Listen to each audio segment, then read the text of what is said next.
Welcome to the lecture series of operating system.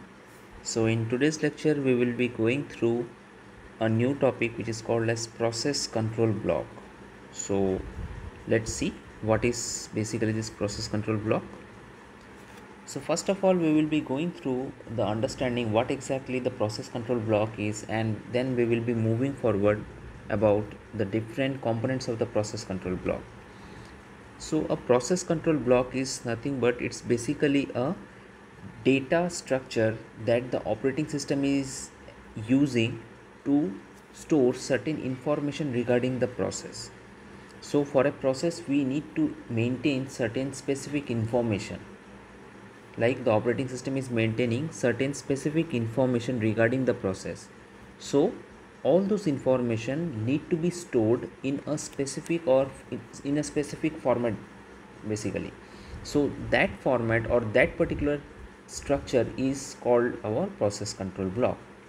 So once again I am defining the definition of the process control block. It is basically a kind of data structure which is going to hold all those relative information regarding the process. Okay, so when we discuss about the process control block, we need to identify or we need to know the various components that are actually associated with the process control block. Okay, so here on the right hand side we have the diagram that is for the process control block and its corresponding information. So the first block of the process control block is basically the process ID. Okay, so when we have multiple processes in the system, so definitely there will be multiple processor or n number of processes may be associated in the system. So the system need to keep track of all the process with a specific identifier.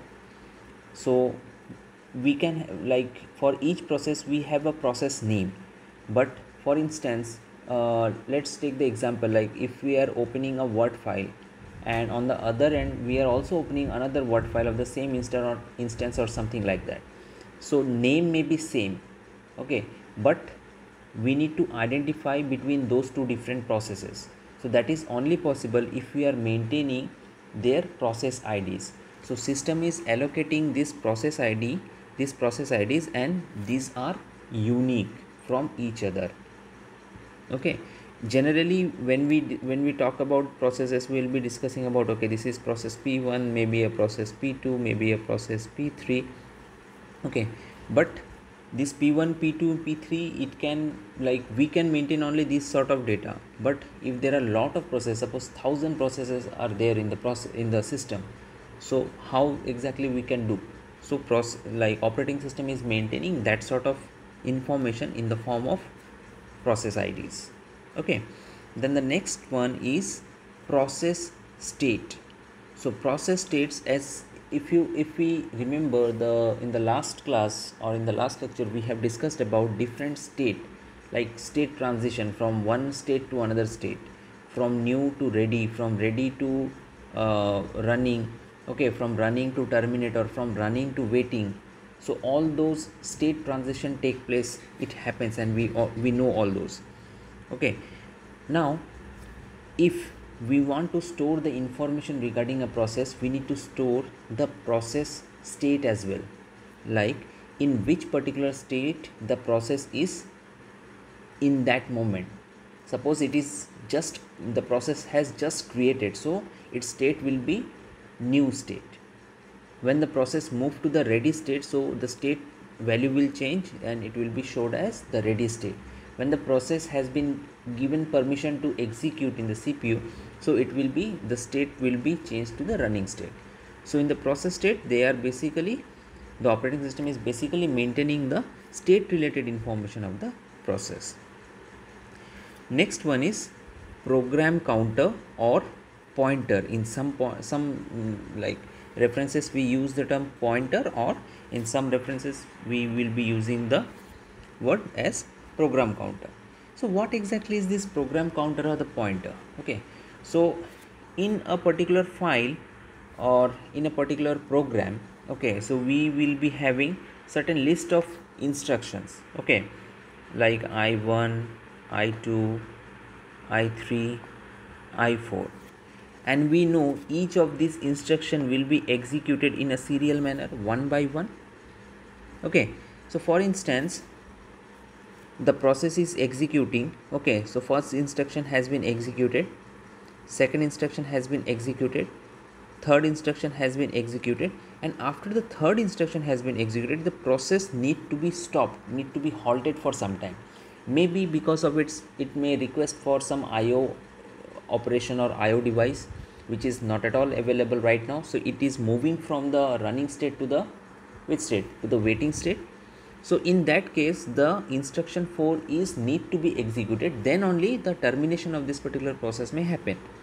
So what we need to have in this one, so this particular instruction is not yet executed. Okay, and the process might have moved to any particular other state, suppose in the waiting state.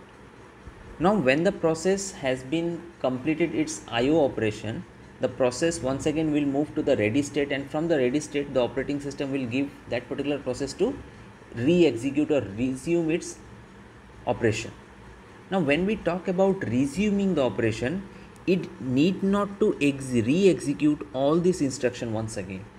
It is supposed to start the execution from instruction 4, and with the help of this program counter, or we can say with the help of this pointer, we can achieve that one. The operating system is achieving that one. Okay, so program counter is basically, it is holding the next instruction to be executed. Okay, once the instruction has been executed, then the program counter will be updated and it is holding the next instruction to be executed. So in that case, if any situation happens, suppose at I3 the program has halted, the program has interrupted, or maybe something may happen. So in that case, the operating system will, when it once again the process got chance for the execution, it will start executing from instruction 4. Okay, that is just because we have program counter or pointer in the process control block. Okay, then we have priorities. Okay, priorities means for every process we need to set certain priorities. So what those priorities will do, we need to set those priorities because there may be a possibility that some processes are very important to us and some processes are like just okay. So we need to set certain priorities. For example, when we talk about a system, so all those processes which are actually dealing with the security aspect of the system, for example antivirus, okay, firewall. So if any malicious activity is actually trying to hamper the system, so immediately if the antivirus is running as a process, so it will pop out or give the user certain messages. So in that way we can say those processes are having highest priority.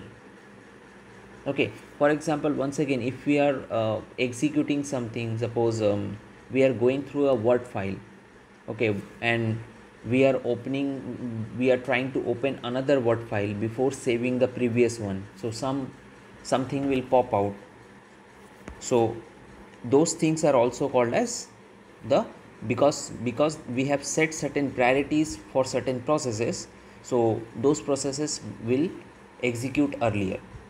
Okay, and based on this priority we can schedule the process in certain way. Okay, so because based on this priority we can have the scheduling of the process, like which process to schedule early and which process to schedule later stage. So all those things can be achieved. Okay, then we have program counter. So we have already defined the usage of the program counter, like how the pointers will be used to highlight the next instruction to be executed, that is with the help of the program counter. Then we have CPU register. So CPU register will basically contains the information, the local information. Whenever a process is actually executing, so it is going to hold certain specific process related information. For example, if we talk about the swapping program, okay, so in that swapping program we require two variables, suppose variable x and variable y. and at some point of time we may require a third variable and we need to interchange those values.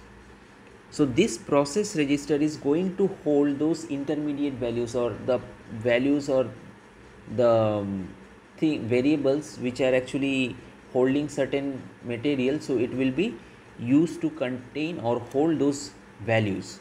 So that is the use of the CPU register. Okay, then we have CPU scheduling information. As I said, priorities can be used for the CPU scheduling algorithm. Then we have other CPU scheduling mechanism based on which process has arrived the system first. So all those things are also will be taken care by the CPU scheduling information. Okay, then we have like memory management information. So in the memory management information we will be having certain things related to like which particular block of the memory is being allocated.